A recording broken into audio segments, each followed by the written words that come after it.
Woo, guys.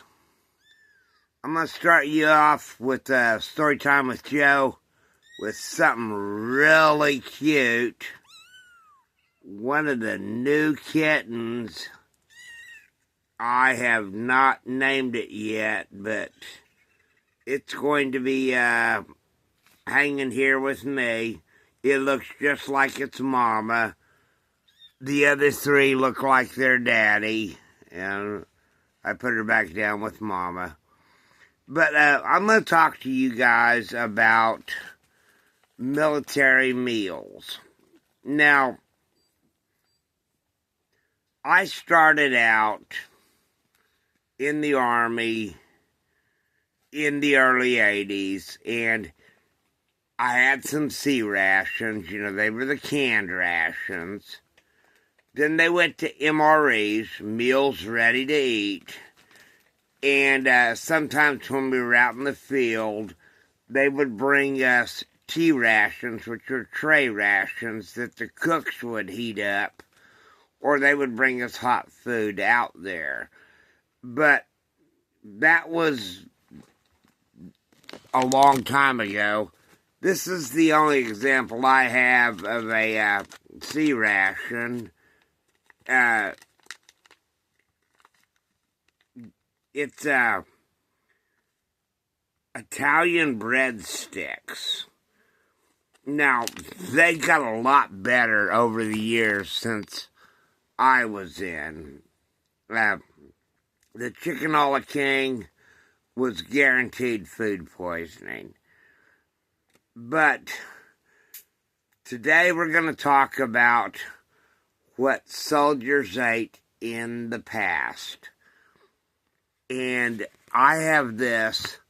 This is the Soldier's Cookbook from 1863. It's the Battle of Gettysburg. But I want to tell you about the rations they had.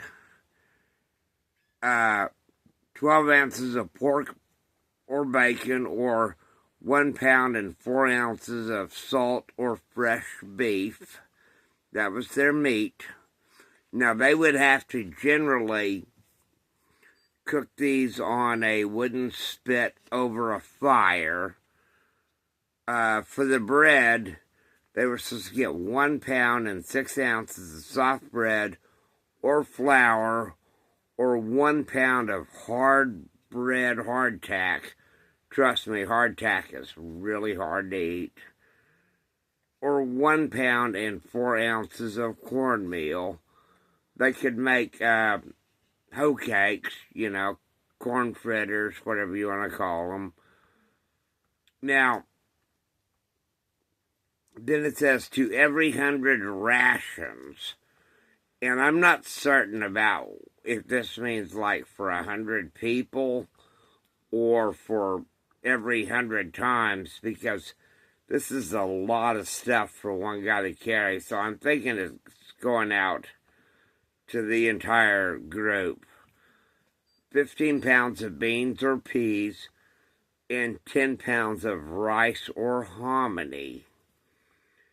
10 pounds of green coffee, or 8 pounds of roasted ground coffee, or 1 pound and 8 ounces of tea. Now, if you get green coffee, it is really good when you fresh roast it, but then you have to crush it. Where am I at? 15 pounds of sugar, 4 quarts of vinegar. Vinegar is a great preservative. 3 pounds and 12 ounces of salt. 4 ounces of pepper. 3 pounds of potatoes when practical. And 1 quart of molasses. Now, it was not always functional to get these to the troops in the Civil War. because of combat situations and supply issues. But, you know, they tried. And they tried really hard on both sides. And that little cookbook right there cost me a good penny. But I guarantee you what, we're going to be making that stuff coming up. And what the guys did around here, you know, this was one of the least violent areas of the Civil War, thankfully.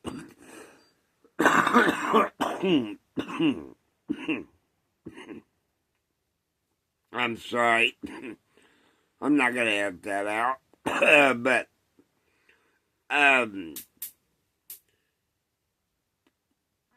they, did their best to provision the soldiers, as the military always does, because an army marches on its stomach. And I'm loving this cookbook right here. Like I said, it's a soldier's cookbook from 1863. It's the 150th anniversary of the Battle of Gettysburg. It was compiled by Dean Drawbog. I hope I pronounced that correctly. It's worth a read. And a lot of the stuff in here is worth a feed. Peace out, guys.